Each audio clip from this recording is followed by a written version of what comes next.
네, 샬롬. 1월 5일 화요일, 오늘은 로마서 1장 18절부터 32절까지의 말씀을 함께 같이 묵상하겠습니다. 하나님의 실존과 자신의 존재의 근원에 대해서 아주 깊이 고민하던 한 청년이 있었습니다. 하나님 아무리 믿고 싶어도 믿어지지 않는 나날들을 보내고 있었는데 우연히 미국 동부 지역을 여행하게 되었고요. 그 동부의 광활한 자연을 또 횡단하는 그런 기간도 있었습니다. 그때 이 청년이 그 대자연 속에서 하나님을 느낄 수 있었다고 합니다. 그리고 곧장 자신의 인격과 이성으로도 하나님의 살아계심과 다스리심을 믿게 될 수 있다고 고백하는 것을 제가 들었던 기억이 아직도 생생합니다. 그렇습니다. 바울은 사람들이 하나님의 피조물을 제대로 보기만 하여도, 그 자연을 제대로 보기만 하여도 그 안에 깃들어 있는 하나님의 속성과 그분의 영원하신 능력과 신성을 깨달아 알 수 있다고 하였습니다. 이 말은 정말 진실입니다. 하나님의 형상으로 창조된 사람들은 모두 또한 하나님의 피조물을 바라볼 때에 하나님의 하나님 되심을 깨달아 알 수 있는 본능을 가지고 있습니다.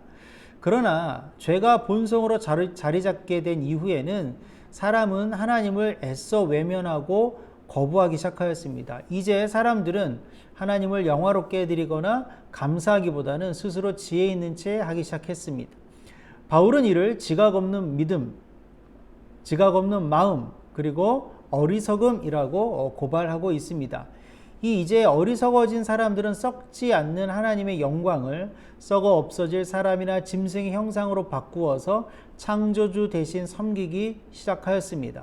또한 어리석어진 이 사람들은 마음의 욕정과 부끄러운 정욕에 빠져들어서 하나님의 창조 질서인 순리를 의도적으로 거슬러 영리를 즐기기까지 하게 되었습니다.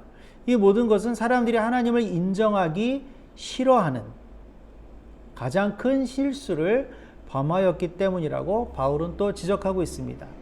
사람들에게는요, 도덕 규범과 윤리, 그리고 이를 바탕으로 세워놓은 법 체계가 있습니다.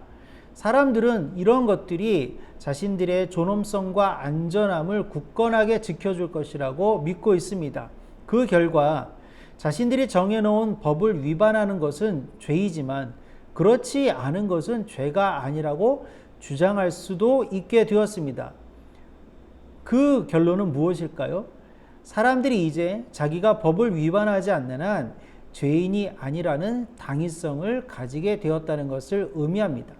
그러나 그 당위성은 틀린 당위성입니다. 그것은 죄의 일부분에만 해당되는 이야기입니다. 아무리 완벽한 도덕 규범과 법 체계를 할지라도 사람이 가지고 있는 근원적인 죄를 해결해 주지는 못합니다. 가장 근원적인 죄는 누구나 알 수 있는 하나님의 실존을 인정하지 못하고 믿지 않는 것이 가장 근원적인 죄입니다. 이런 이유 때문에 바울은 굳이 로마서 앞부분에서 모든 이들이 하나님을 알 수 있음에도 불구하고 인정하지 않고 그 반대편에 서 있는 것 자체가 죄임을 분명하게 지적하고 있습니다. 이런 바울의 지적은 모든 사람이 죄인일 수밖에 없고 어느 누구도 의인이 될 수 없다는 사실, 맞습니다. 그것이 정말 사실입니다. 그 사실을 증명해주고 있습니다. 바울은 복음이 은혜이지만 그 은혜는 자신이 죄인임을 자각하고 고백할 때에만 주어질 수 있다고 말하고 싶어 하는 것입니다. 솔직히 누군가에게 당신이 죄인입니다 라고 말하는 것이 우리에게 얼마나 큰 신뢰입니까? 그것은 사실 매우 불편한 이야기입니다. 그리고 그렇게 말하는 것은 매우 무례한 것이죠. 그러나 복음을 제대로 전하기 위해서는 당신이 죄인이라는 사실부터 지적해 주어야 합니다. 그 지적은 단죄나 형벌을 위한 지적이 아니라 은혜와 구원을 위한 선한 지적입니다. 그래서 바울은 복음을 이야기하기 위하여 이 긴 편지의 서두부터 죄인임을 지적하는, 우리들이 죄인이다라는 것을 지적하는 불편한 이야기로 시작하고 있는 것입니다. 여러분들은 어떻습니까? 누군가에게로부터 죄인임을 통렬하게 지적받아 본 경험이 있습니까? 그렇다면 그것은 행운입니다. 그것이 은혜입니다.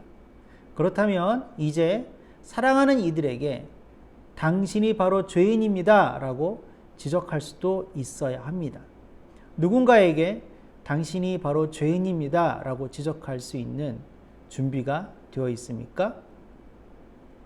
어떤 단죄나 정죄가 아니라 바로 예수 그리스도의 사랑을 가지고 말입니다.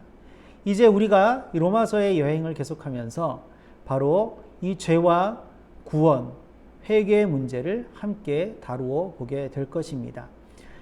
오늘도 복된 하루 되시고 또 내일 로마서 2장 말씀을 가지고 함께 만나기 바랍니다. 샬롬.